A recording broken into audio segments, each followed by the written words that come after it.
Thank you for coming today. My name, as Angie said, is Mariam. I am an NHS anaesthetist, and I worked at Nasser Hospital in Gaza last summer. I was there for 4 weeks.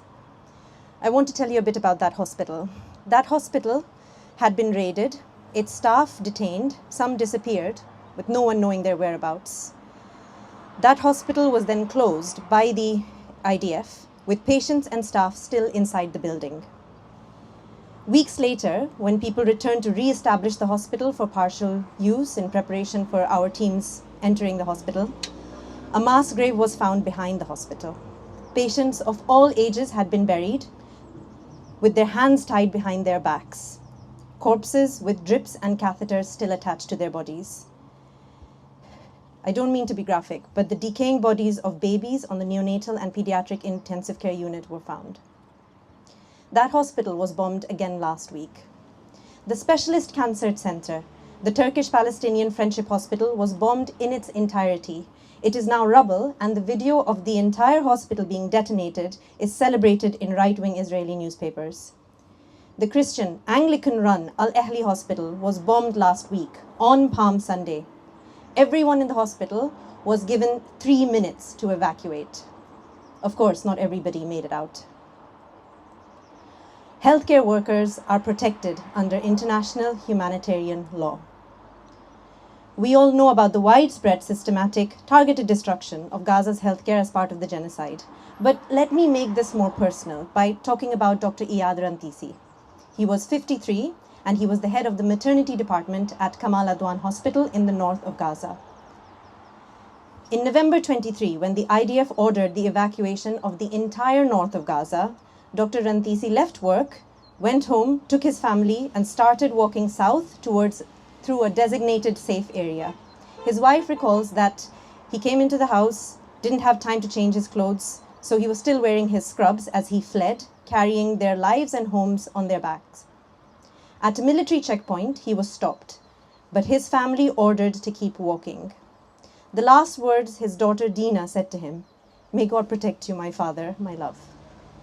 They saw him forced to his knees, and that is the last they saw of him. We now know, many, many months later, that Dr. Rantisi was tortured and killed within 6 days of arrival into Shikma, an Israeli torture prison. An Israeli court had issued a 6-month gag order to suppress any news of his death. So his family had no idea where he was and couldn't ask anybody. In June last year, when they read about his death in an Israeli newspaper, that's when they'd understood what had happened. The Israelis did not release his body. Healthcare workers are protected under international humanitarian law. More than 1,000 healthcare workers have been killed in the line of duty, wearing their uniforms, doing their jobs, by abduction, torture, or by straight-up bombing. The number increases on a daily basis, and their deaths are suppressed by the IDF.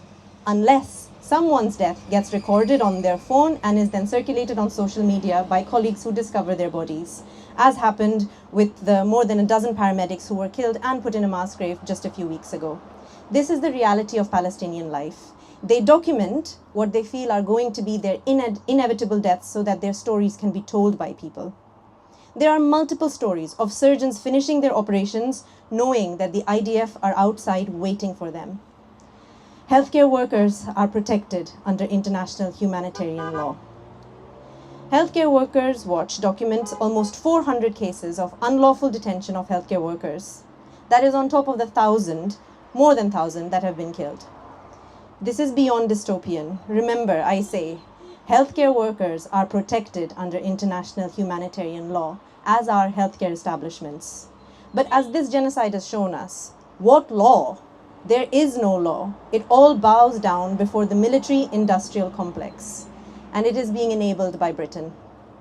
The UK has issued over 300 arms licenses to Israel. Components made here are used in bombs, drones, and aircraft that I have seen in action in Gaza. The UK trains Israeli pilots and soldiers. It shares intelligence with them. It shields Israeli ministers from accountability. When Israeli officials endorse cutting off food and water to civilians, they are still welcomed here. It has been 49 days since any aid, any food, clothing, fuel, or equipment has been allowed into Gaza. Starvation and death by disease is now a weapon of genocide. BAE Systems profits from the bombs that flatten homes. Barclays holds share in companies arming this genocide. These are the names we must remember and resist. This base, RAF Lakenheath, is part of that military-industrial complex. This base likely hosts American nuclear weapons. It is part of the global logistics system that fuels war. This is not just about Gaza. This is about Yemen, Iraq, Afghanistan, and whichever country is next. It's about maintaining and furthering racial and political hierarchies to keep certain groups subservient and exploit their resources, their geographical vantage points, and so on.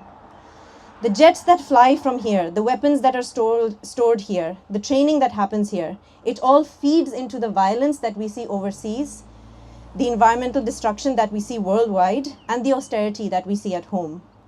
When I worked in Gaza, I saw the effects of that violence. So I ask you, what does it mean for a country to host a base that enables this? What does it mean that while our NHS is being cut to the bone, our elderly cannot afford to heat their homes, that we still find billions to spend on bombs, fighter jets, and foreign bases? They tell us that it is about our security. But is it about our security, and at whose expense? This isn't just about Gaza. It is about a world where empire still operates, where supremacy of one group and corporations' profit still dictate who lives and who dies. While people like us are told to keep our heads down, march quietly, while entire cities and communities are erased, supposedly in the name of our protection. But what matters is that we are here, because our hearts and our consciences are still alive. But it can't end here. I want everyone today to come away with an action point. The system is designed to be cumbersome, it's designed to be confusing and veiled, so knowledge is our weapon.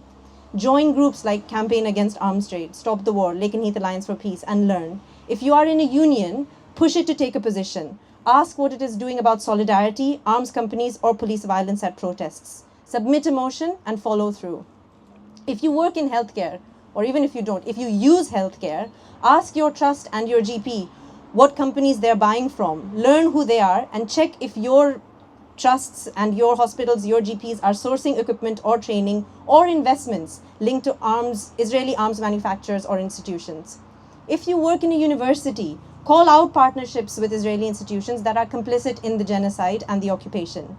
Demand divestment and persist, because we know institutions will not divest unless they are under extreme pressure or assurance that the tide has turned. You need to show them that the tide has turned.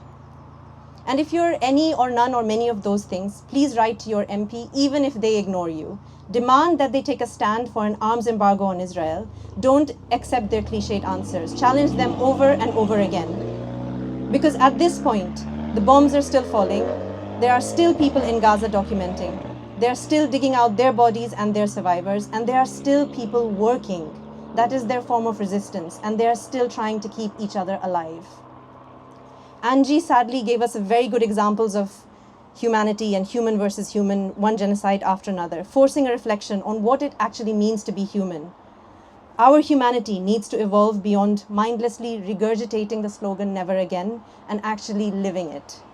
So from Lakenheath to Gaza, the systems of violence are connected, and that is what we fight against. Thank you.